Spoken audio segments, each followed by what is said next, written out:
Hi అండి, అందరికీ నమస్కారం. Welcome to Sai talks. నేనైతే ఈరోజు అరటికాయ బజ్జీలు చేస్తున్నా. అరటికాయ బజ్జీలకు కావాల్సిన పదార్థాలు అయితే 2 అరటికాయలు అయితే నేను తీసుకున్నా. ఇక్కడ ఇవైతే కట్ చేయాలి, ఇంకా కట్ చేయలేదు, కట్ చేస్తాను నేను. తర్వాత 1 గ్లాస్ శనగపిండి, 1/2 టీ స్పూన్ వంట సోడా, 1/2 టీ స్పూన్ వాము, 1/2 టీ స్పూన్ పసుపు, 1/2 టీ స్పూన్ కారం, 1/2 టీ స్పూన్ ఉప్పు. అంటే 1/2 టీ స్పూన్ కంటే ఉప్పు అయితే కొంచెం తక్కువే ఉంది, 1/2 టీ స్పూన్ ఉంటుంది అనుకోండి. ఇప్పుడైతే ఈ ఇంగ్రీడియంట్స్ మొత్తం మనం ఈ పిండిలో యూజ్ చేయడానికి అనమాట. ఇక్కడ చూడండి, ఇది కూడా 1/2 టీ స్పూన్ కారం, 1/2 టీ స్పూన్ కంటే కొంచెం ఎక్కువ చాట్ మసాలా, 1/2 టీ స్పూన్ ఉప్పు. అయితే ఇవైతే నేను ఈ బనానాస్ కి కట్ చేసిన తర్వాత రుద్దడానికి అయితే యూజ్ చేస్తాను అనమాట.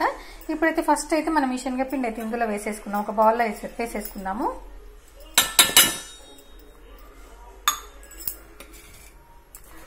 చూడండి, ఇవైతే వంట సోడా, వాము, పసుపు, ఉప్పు, కారం అన్ని ఇందులో అయితే వేసేసుకున్నాము. ఇప్పుడైతే మనం ఇదైతే మిర్చి పిండి లాగా కలిపేసుకోవాలి. ఇది మొత్తం ఇట్లా మిక్స్ చేసేసుకుందాము. ఇప్పుడు ఈ అరటికాయలు అయితే తొక్క తీసేసి చిప్స్ లాగా మనం స్లైసెస్ లాగా అయితే కట్ చేసుకొని మీకు చూపిస్తాను నేను. చూడండి, నేనైతే అరటికాయలు మంచిగా కడిగేసుకొని ఇటు సైడ్ 2 సైడ్ల కొంచెం కొనలు అయితే కట్ చేసి నేను చెక్కు తీసే దాంతో అయితే నేను చెక్కు తీసేసుకున్నాను అనమాట. ఇప్పుడైతే స్లైసెస్ లాగా అయితే కట్ చేసుకుందాము. చూడండి, నేను అరటికాయలను అయితే చూడండి చిప్స్ పీటతోటి తురిమిన అనమాట. మామూలుగా నేను చేయితో ఫస్ట్ ట్రై చేసిన కానీ కొంచెం మందంగా వస్తున్నాయి. నాకు చాక్ తోటి అయితే ట్రై చేసిన, కొంచెం చూడండి ఇట్లా మందంగా వచ్చినాయి అనమాట. ఇంత మందంగా వద్దని చెప్పి నేను చిప్స్ పీటతోటి అయితే మళ్ళీ తురిమిన అనమాట. చూడండి, ఇట్లా పత్తలాగా వచ్చినాయి. కొన్నేమో నేను ఇట్లా ఒక అరటికాయని 2 ముక్కలు చేసి తురిమిన, కొన్నేమో నేను మొత్తం అరటికాయని పెద్దగా వచ్చేటట్టు, అంటే అరటికాయ బజ్జీ అంటే కొంచెం పెద్దగా వస్తే బాగుంటుంది కదా అనే ఉద్దేశంలో ఇట్లా పెద్దగా తురిమేసిన. ఇట్లా చిప్స్ పీటతో అయితే పల్చగా వచ్చింది అనమాట. నేను చేతితో కట్ చేసింది మాత్రం కొంచెం మందం వచ్చింది. చూడండి, ఇట్లా మందం వచ్చింది కానీ అంత బాగుండదని చెప్పి నేను ఇట్లా పల్చగా తురిమిన అనమాట చిప్స్ పీటతోటి. కానీ మనం ఇంత పల్చగా బజ్జీ వేస్తే మాత్రం అంత మంచిగా అయితే ఉండదు. కాబట్టి ఇప్పుడైతే నేను ఒక పీస్ తీసుకొని, ఇప్పుడు నేను చెప్పిన కదా చాట్ మసాలా, ఉప్పు, కారం, దీనికైతే ఇట్లా మంచిగా రుద్దేసుకోవాలన్నమాట. అంటే కొంచెం ఈ ఫ్లేవర్స్ అన్ని యాడ్ అయ్యి మనకు బజ్జీ అనేది మంచిగా వస్తుంది అనమాట. చూడండి, ఇట్లా పెట్టేసుకుంటున్నా. ఇట్లా 2 పీసులు తీసేసుకొని కలిపి వేస్తాను అనమాట. ఇట్లా ప్రతి ఒక్క దానికైతే ఇట్లా ఈ నేను కలుపుకున్న పౌడర్స్ ఏవైతే ఉన్నాయో ఈ అరటికాయ చిప్స్కి అయితే పెట్టేసుకుందాం అనమాట. మొత్తం ఇట్లా పెట్టేసుకోవాలి. చూడండి, మనం ఇట్లా విడిపోయినా కూడా మనం వేసుకునేటప్పుడు 2 కలిపేసుకొని వేసుకుంటే సరిపోతుంది. లేదు పల్చగానే ఇట్లనే ఉన్నా కూడా వేసుకుందాము అంటే కూడా అట్లయినా వేసుకోవచ్చు.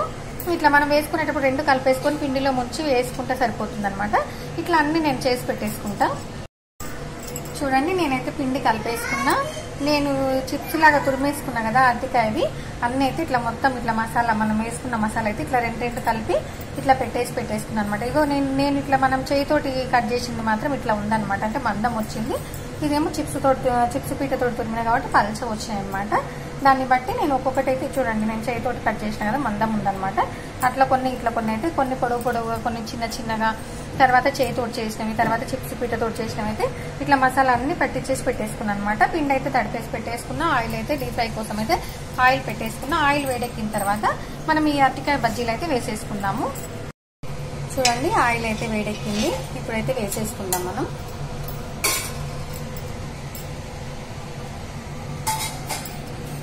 చూడండి, నేనైతే పల్చగానే అద్దుతున్నాను అనమాట. ఎందుకంటే మనకు ఈ చిప్స్ అనేది, మనకు అరటికాయ బజ్జీలు అనేది కొంచెం లైట్ గా పిండి ఉంటేనే అరటికాయ అనేది మంచిగా ఫ్రై అవుతుంది అనమాట. లేదు మనకు కావాలి అంటే కూడా ఎక్కువ పిండి అయితే అద్దుకోవచ్చు, కానీ నేనైతే కొంచెమే అద్దుతున్నా. ఎందుకంటే అరటికాయ అనేది మంచిగా ఫ్రై కావాలి, అందుకోసం అయితే నేను కొంచెమే అద్దుతున్నా. చూడండి,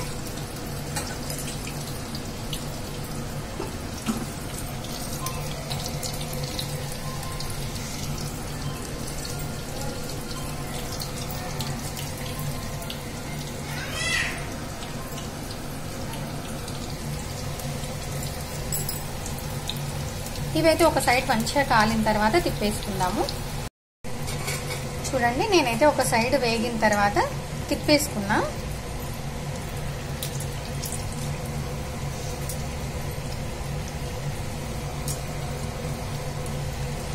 చూడండి ఇట్లా మనం కొంచెం పిండి లైట్గా అద్దితేనే ఇంత మంచిగా పొంగినాయి చూడండి. అందుకోసం మనం ఎక్కువ పిండి అద్దితే కూడా ఏమైందంటే పిండి లాగా ఉంటుంది, అరటికాయ అయితే పర్ఫెక్ట్గా లోపలైతే ఉడకదనమాట.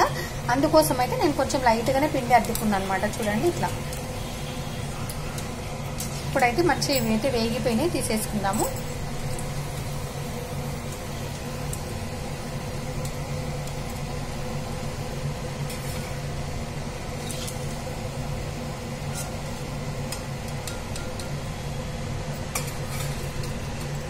ఇంకొక ట్రిప్ అయితే నేను వేసుకుంటున్నా.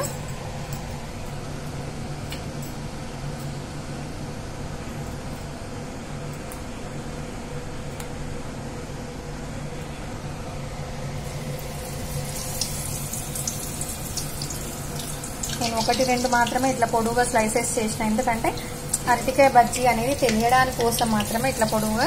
ఇంత పొడవుగా అయితే అవసరం లేదు, చిన్నగా ఉంటేనే మంచిగా క్రిస్పీగా వేగుతాయి. కానీ అరటికాయ బజ్జీ అని తెలవడానికి మాత్రమే నేను ఇట్లా పొడవుగా చిప్స్ లాగా తురిమినమాట.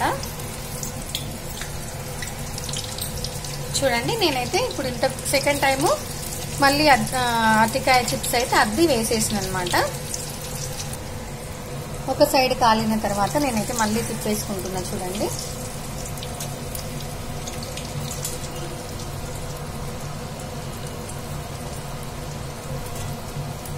చూడండి నేనైతే ఇట్లా 2 చిప్స్ లాగా మిక్స్ చేసి వేసిన కాబట్టి ఒక లేయర్ ఇట్లా సపరేట్గా అయిపోయింది.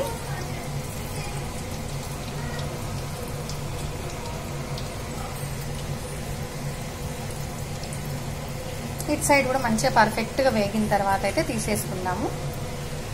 చాలా బాగున్నాయి కదండి, టేస్ట్ కూడా బాగుంటాయండి. మనం మిర్చి బజ్జీ, పకోడీ, ఉల్లిగడ్డ బజ్జీలు అన్నీ చేసుకుంటూ ఉంటాం కదా, ఇది ఒక రకం అన్నమాట. ఇప్పుడు మనకైతే చల్లగా ఉంది, వర్షాలు వస్తున్నాయి కాబట్టి ఈ టైంలో అయితే మనం ఇట్లాంటి డిఫరెంట్ బజ్జీలు చేసుకొని తింటే మాత్రం పిల్లలు పెద్దలు అయితే మంచిగా ఎంజాయ్ చేస్తారనమాట.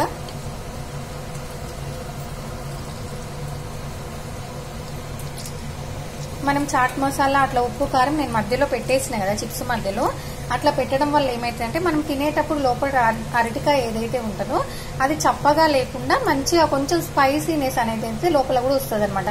మనం పిండిలో ఆల్రెడీ కారం వేసినాం, కొంచెం లైట్గానే వేసిన కారం, కూడా ఎక్కువ అయితే వేయలేదు. అట్లా మనము లోపల కూడా మనం అరటికాయకు మసాలా లాగా పెట్టినాం కాబట్టి అది కూడా కొంచెం ఒక రకమైన టేస్ట్ వచ్చి, మనం మిర్చికి మసాలాలో ఎట్లా పెడతామో లోపల మిర్చిలో మిరపకాయలో పెట్టేస్తాం కదా, అట్లనే మనం ఇది కూడా కొంచెం డిఫరెంట్ టేస్ట్ అయితే వస్తుంది అనమాట. అందుకోసం అయితే నేను అట్లా ట్రై చేసిన. చూడండి ఇవి కూడా వేగిపోయినాయి, తీసేసుకుందాము.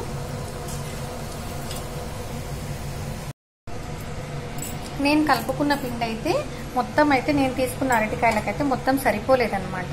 కొంచెం చిప్స్ అయితే కొన్ని మిగిలిపోయినాయి. చూడండి మనం పిండి అయితే నేను మామూలుగా క్వాంటిటీ అనేది కరెక్ట్గా అయితే నేను తీసుకోలేదు, కొంచెం అందాదగా నేను కలిపేసుకున్నా. ఒకవేళ మనకు తక్కువ అయితే మాత్రం మళ్ళీ కలిపేసుకొని మనం మిరపకాయ బజ్జీలకు ఎట్లా కలిపేసుకొని వేసుకుంటామో అట్లా కలిపేసుకొని వేసుకోవాలన్నమాట. ఫైనల్గా అయితే నేను స్టవ్ ఆఫ్ చేసిన అరటికాయ బజ్జీలు అయితే పిండి నేను కలుపుకున్నంత వరకు అయితే రెడీ అయిపోయినాయి. మనం పిల్లలైతే అన్ని రకాల కూరగాయలు తినాలి అని అనుకుంటూ ఉంటాం కదా, ఇట్లా అరటికాయ చిప్స్ చేస్తే కూడా వాళ్ళకు కూడా అరటికాయ అయితే తిన్నట్టుగా ఉంటుంది అనమాట. నేనైతే అరటికాయది చిప్స్ అని యూజ్ చేసిన వర్డ్ అయితే చిప్స్ కాదండి, స్లైసెస్. అంటే అరటికాయ స్లైసెస్ తీసి నేను బజ్జీలు అయితే వేసినాను అనమాట. కన్ఫ్యూషన్ అయితే ఏం లేదండి, చిప్స్ అంటేనేమో మనం డీప్ ఫ్రై చేసుకున్న దాన్ని చిప్స్ అంటాం కదా, ఇక్కడనేమో నేను పచ్చివి ఇట్లా తురుముకున్న దాంట్లో స్లైసెస్ అనబోయి నేను చిప్స్ అన్నా కాబట్టి నేను మళ్ళీ మీకైతే ఎక్స్ప్లెయిన్ చేస్తున్నాను అనమాట. అంటే ఫ్లోలో అట్లనే అనేసిన అనమాట, అందుకొరకు నేను మళ్ళీ క్లియర్గా చెప్తున్నా. నేను చూడండి ఫైనల్గా అయితే టేస్టీ అరటికాయ బజ్జీలు అయితే రెడీ అయిపోయింది. నేను గ్రీన్ చట్నీ చేసిన కదా, అది వీడియో పెట్టిన కదా, ఇలాంటి స్నాక్స్కి అయితే గ్రీన్ చట్నీ అయితే సూపర్గా ఉంటుందన్నమాట, కాంబినేషన్ అనమాట. ఇవి తినేటప్పుడు కొంచెం ఈ చట్నీ అద్దేసుకుంది ఉల్లిపాయ నంచుకొని తింటే మాత్రం చాలా సూపర్గా ఉంటాయి అన్నమాట. చూడండి అరటికాయ బజ్జీలు నేను ఒక అరటికాయను 2 ముక్కల్లాగా చేసిన చిప్స్ తోటి చేసిన బజ్జీ అనమాట. కొన్నేమో ఇట్లా పొడుగుగా వేసేసిన కదా. చూడండి నేను ఇట్లా 2 ముక్కలు చిప్స్ లాగా తురిమిన 2 ముక్కలు ఇట్లా కలిపి చేసిన కాబట్టి ఇట్లా లేయర్స్ లాగా వచ్చిందనమాట. ఒకవేళ మనం మందమే తురుముకుంటే మందంగా వస్తాయి అనమాట. లేదు నేను 2 చిప్స్ తురిమినందుకు కొంచెం లేయర్ లాగా ఇట్లా వచ్చిందనమాట. ఇట్లా కూడా చాలా బాగుంటాయి. మనం ఇట్లా చించుకున్నప్పుడు చూడండి ఇట్లా లేయర్ లాగా వస్తుంది కదా, మనం మధ్యలో మసాలా పెట్టేసుకున్నాం కాబట్టి తినేటప్పుడు అయితే చాలా బాగుంటుంది టేస్ట్ అయితే. మనం ఇప్పుడు ఈ చట్నీతో తింటే మాత్రం టేస్ట్ అయితే అద్దిరిపోతుంది అనమాట. నచ్చిందా అండి? నచ్చితే లైక్ చేయండి, షేర్ చేయండి, సబ్స్క్రైబ్ చేయండి. థ్యాంక్ యూ అండి, thank you so much. Please subscribe. Thank you.